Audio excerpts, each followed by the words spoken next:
Can I also ask you about Huawei and China? The CFO was arrested at the direction of the U.S. government in Canada. Canada is now facing retaliation from China, with citizens detained as a result of this.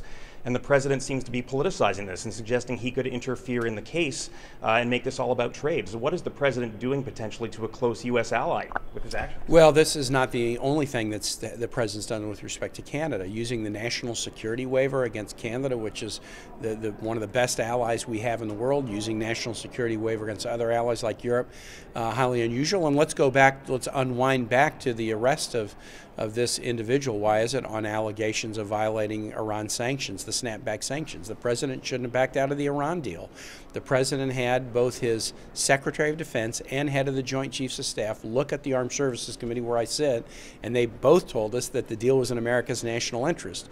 The president's backed out of it, and this is a collateral negative consequence. Now, I will say this, big picture, the president is right to recognize that China poses a very significant economic threat between theft of intellectual property and undercutting American industries. Just to use two examples, on the trade side, we got to step it up.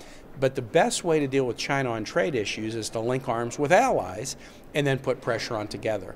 The president has alienated Canada, the president has alienated Europe by use of the national security waivers, and this is another instance of hurting our allies. And then it's harder to go into this negotiation with China one-on-one than it is to go in together with allies who have the same concerns about some of the things I mentioned earlier.